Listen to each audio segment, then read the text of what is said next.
Hello guys, so now we begin chapter 2. Nice to meet you again. Chapter 2 is about managing interdependence, about social responsibility and the ethics. Okay, here are chapter learning goals.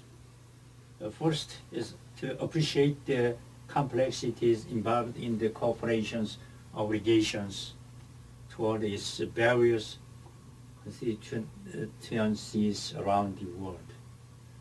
Second is to understand the changing perceptions and demands of corporations doing business in other countries, in particular the responsibilities toward human rights. Third, to acknowledge the strategic role that CSR and the codes of ethics must play in global management. Fourth, to provide guidance to managers to maintain ethical behavior amid the varying standards and practice around the world. And fifth, to recognize that companies must provide benefits to the host country in which they operate in order to maintain cooperation. Sixth, to discuss the need for cooperation to consider sustainability in their long-term plans in order to manage environmental impacts on host locations. Lastly, to identify the challenges involved in human rights issues when operating in China.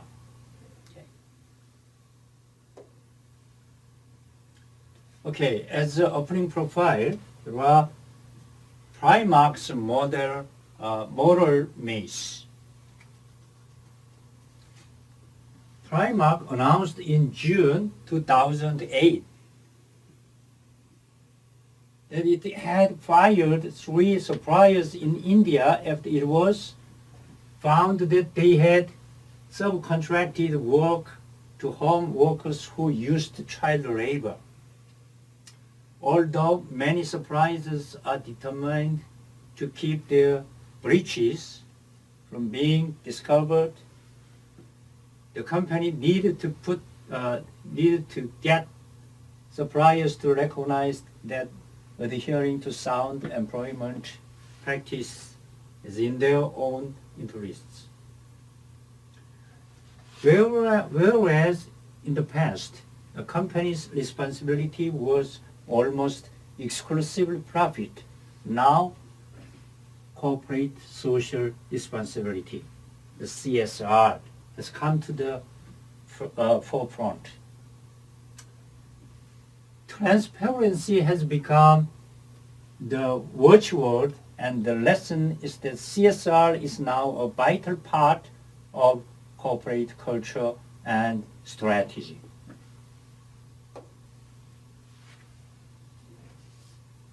Okay, let's see. The social responsibility of multinational corporations. Corporate social responsibility concerns the benefits versus harm wrought by multinational corporations, especially in less developed countries.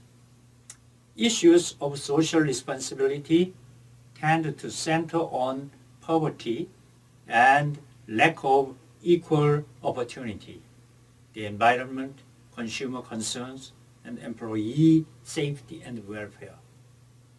The question is, how much should multinational corporations concern themselves with the social and economic effects of their decisions?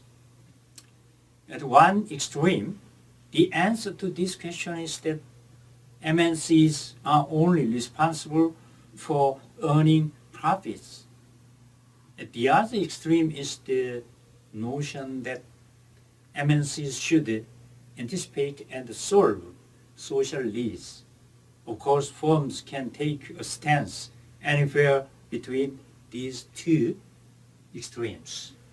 Here, the CSR dilemma is between profit, MNC's only goal, and MNC should anticipate and solve social needs.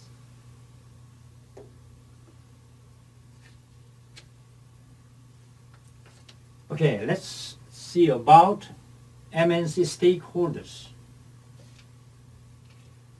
International CSR is more complex than domestic CSR because there are additional stakeholders in the firm's activities. Managers must weigh the rights of domestic stakeholders versus those of host country stakeholders. Most decisions will involve a trade-off between the rights of various stakeholders, at least in the short term. Let's see here, MN stakeholders are in the home country, and here host country, and society in general.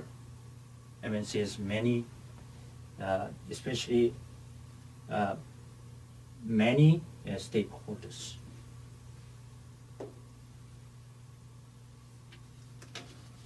The next is the global consensus or regional variation. Some argue consensus regarding moral and ethical behavior is emerging because of the development of global corporate culture, an integration of the business environments in which firms currently operate. Nonetheless, regional variations still exist. One example is the differing approaches to CSR often taken by US and European businesses. Also, companies may face confusion about how to behave in host countries, which may have differing experiences, differing expectations and agendas.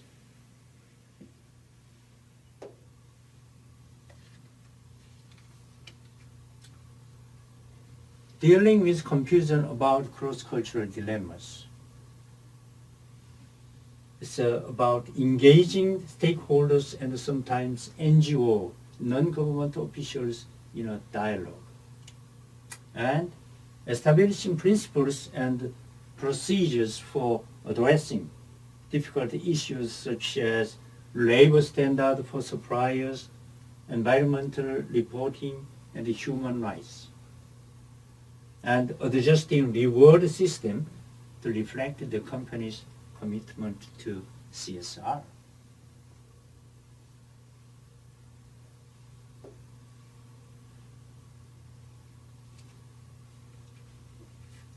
Here are general guidelines for code of morality and ethics in individual countries. Moral universalism suggests the need for moral standard that is accepted by all cultures.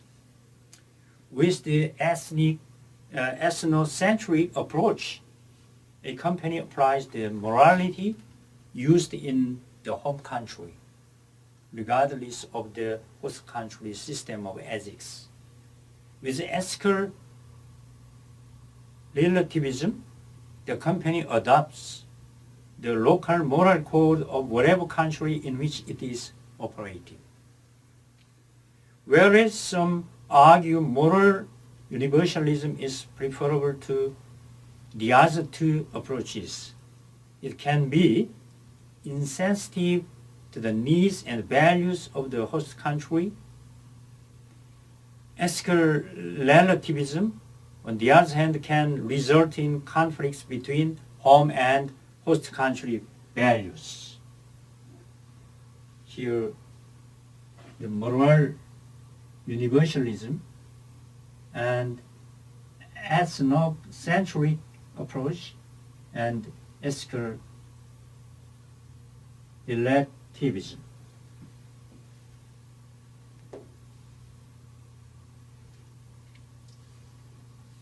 It's about,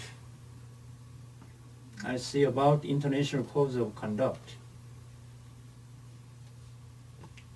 The role of multinational corporations regarding human rights often is unclear, especially since different countries have different views of what constitutes human rights. Recently, former President Clinton established a sweatshop code of conduct, which includes a ban on forced labor, abuse, and discrimination, requires companies to provide a healthy and safe work environment, and requires companies to pay at least the local prevailing minimum wage. A group has been created to monitor compliance, but enforcement is difficult. The Department of Labor publishes the name of these companies that comply. The EICC is the Electronic Industry Code of Conduct, is an example of companies within an industry uniting to form their own code of conduct. The EICC bans forced and child labor and excess overtime, include basic environmental requirements, and requires audits of overseas suppliers. Participants in the EICC include Hewlett-Packard, Dell, IBM, and 12 other tech companies. How about social accountability 8000? Say SA 8000. This one is a code of conduct intended to establish standards to improve the quality of work life for workers around the world. 4 other similar international codes of conduct have been created as well.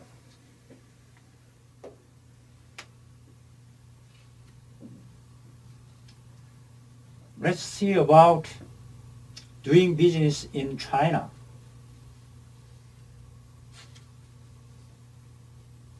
China is very attractive to foreign manufacturers and other firms. It's now the world's 3rd largest manufacturer after the United States and Japan. Growth in higher skilled jobs is occurring as well. Here are the attractions of doing business in China. Cheap labor cost, a large market, an expanding market, and a growing economy.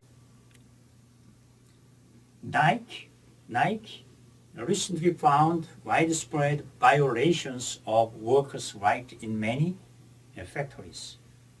These violations include making workers work 60 hours per week, forced overtime, and disregard of minimum wage and child labor laws. In 2006, President of China, the Prime Minister Hu Jintao, escalated the crackdown on propaganda. As a result, reporters were jailed. Here are human rights and freedom of information challenges. Potentially rampant violation of workers' rights, repression of free speech, difficult monitoring and correcting human rights violation. I explained about Nike. Government cracked down on propaganda. So Google, Microsoft, Yahoo agreed with this kind of information issue in China. So they violated the human rights and freedom law.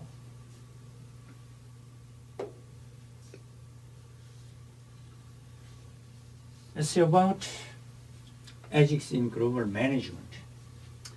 Many practices and behaviors considered unethical or illegal in some countries are accepted ways of doing business in others.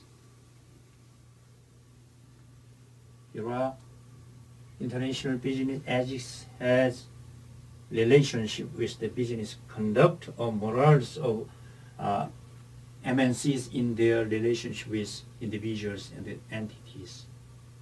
And also, ethics vary based on the cultural value system in each country or society.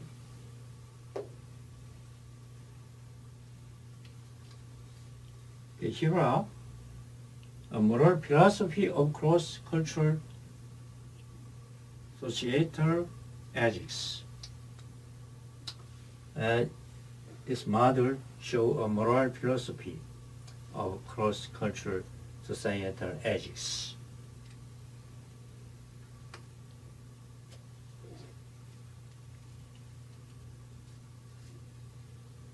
Here is the macro level of moderator, and it has close relationship with social moderators. Here are economic ideology, culture, effect to dominant moral philosophy is the impact to ethical or unethical societal norms, and it makes individual behavior. Between these two factors, firm-specific moderators as corporate culture, policies, profit motive. Its effect to individual behavior decision.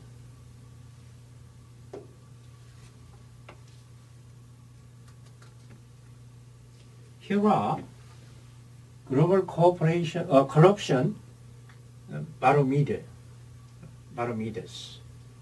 As the 2009 Corruption Perception Index (CPI) selected ranks. Here are top 20 as the with least corruptions. New Zealand, Denmark, Singapore, Sweden is the high ranking as the without corruptions. How about bottom 20 countries with most corruptions? There are Tajikistan, Angola, Congo, like that. Here, Iraq, Sudan, Myanmar, Afghanistan, Somalia.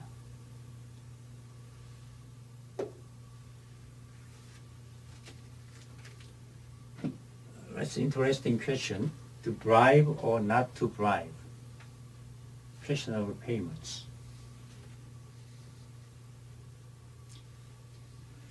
Questionable payments are business payments that raise significant questions of appropriate moral behavior. Examples are political payments, extortion, bribes, sales, commissions, or grease money. This grease money means payment to expedite routine transactions.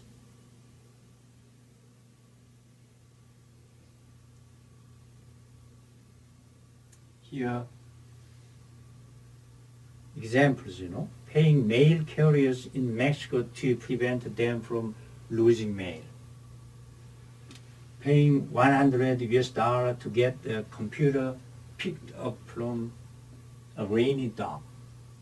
And gift giving to bond social ties. There are lots of, payments of corruption.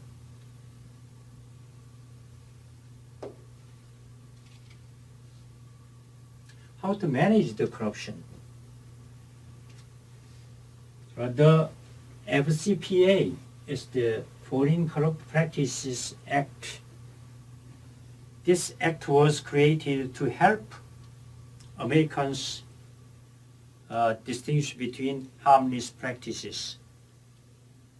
For example,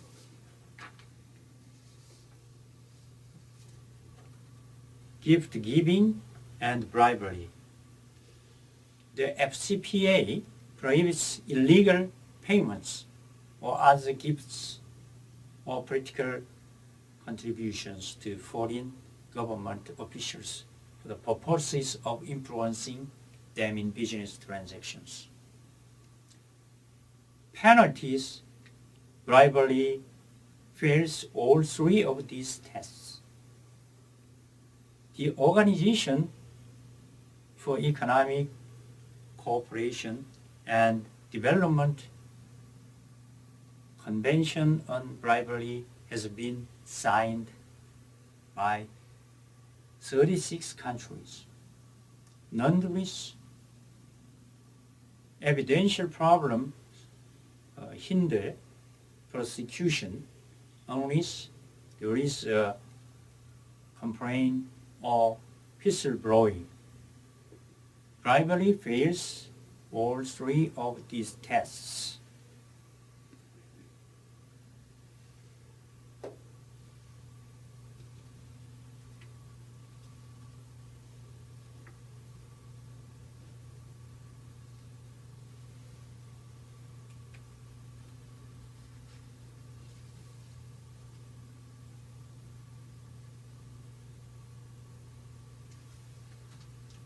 Three tests of ethical corporate actions are here.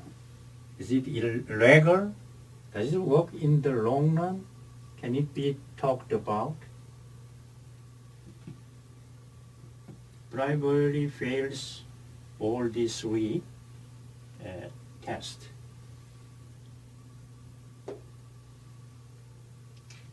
Okay, here the process for companies to combat corruption and to minimize the risk of prosecution. Having a global compliance system which shows that employees have understood and signed off on the legal obligations regarding bribery and corruption in the countries where they do business, and making employees aware of the penalties and ramifications for wrong actions, such as criminal sanctions. Having a system in place to investigate any foreign agents and overseas partners who will be negotiating contracts, and keeping an effective whistleblowing system in place.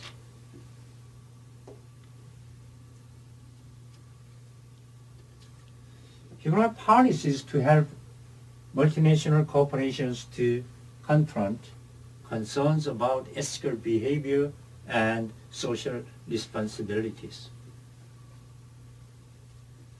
To develop worldwide code of ethics, to build ethical policies into strategy development, plan regular assessment of the company's ethical posture.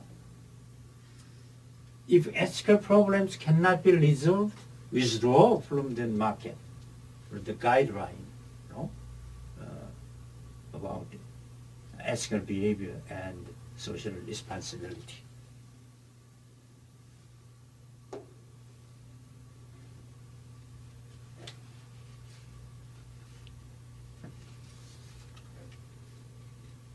Here is how to manage subsidiary. Subsidiary is the branch is located in host country. We say it's a host country in interdependence. Here is common criticism of multinational corporation subsidiary activities. MNCs locally raise their needed capital, contributing to a rise in interest rates in host countries. The majority, sometimes even 100% of the stock of most subsidiaries is owned by the parent company. Consequently, host country people do not have much control over the operation of corporations within their borders.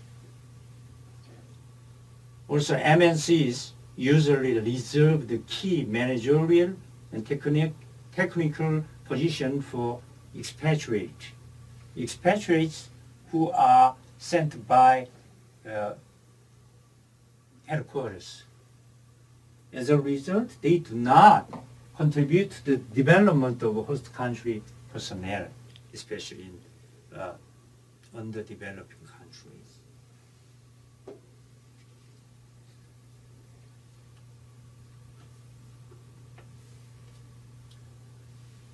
And continuously, common criticism of MNC subsidiary activities.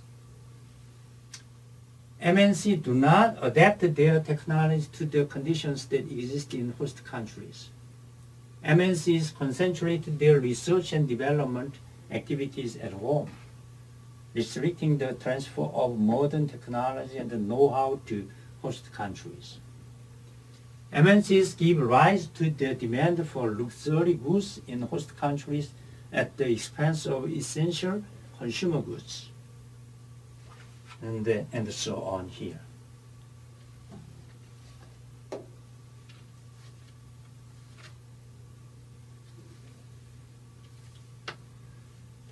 How to manage subsidiary?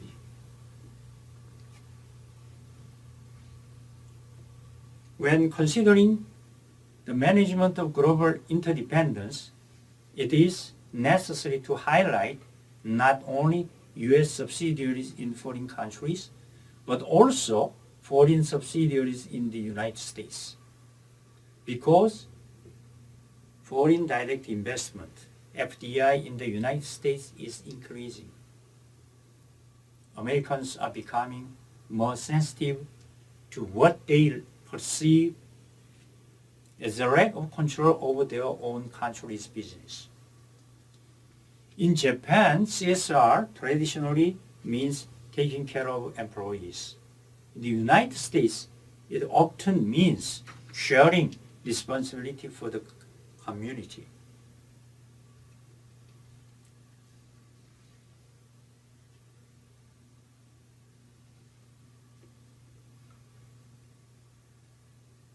The goal of managing interdependence is to create cooperation rather than confrontation. The goal is not to create the dependence of an organization or country on another.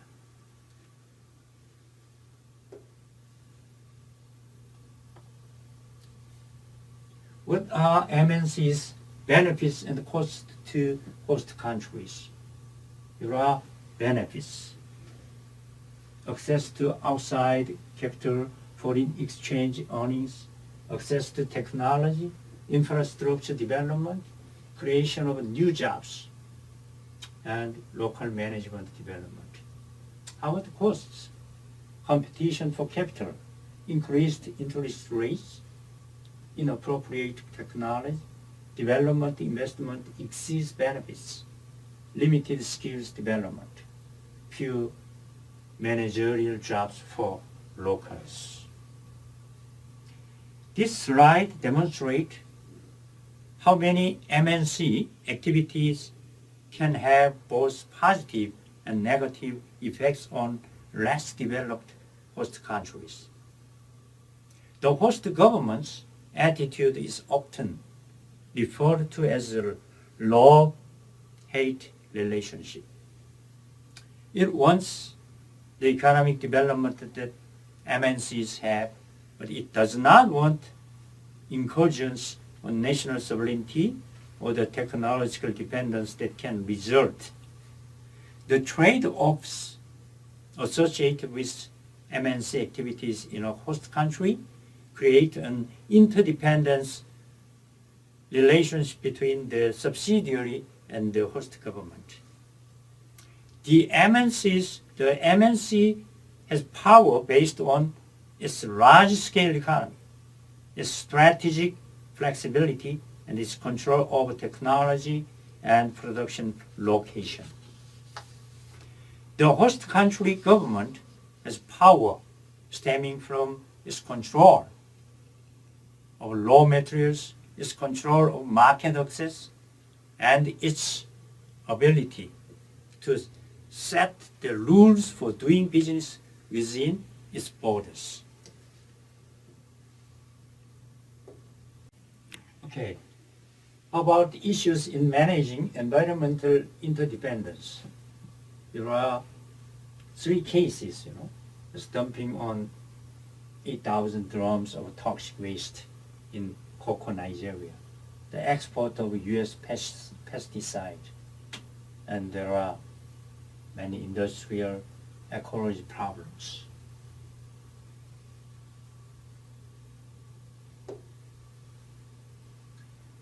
Okay, lastly, here are recommendations for multinational corporations operating in and doing business with developing countries. Here are 7 recommendations. First, do no intentional harm.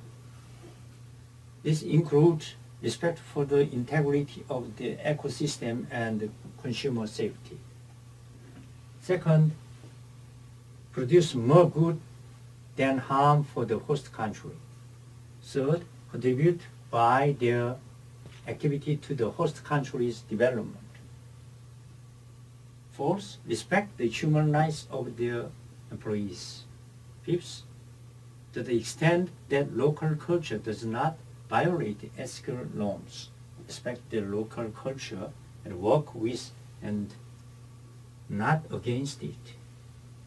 Sixth, pay their fair share of taxes. Lastly, cooperate with the local government in developing and enforcing just background institutions. Thank you for your joining. See you again. Bye.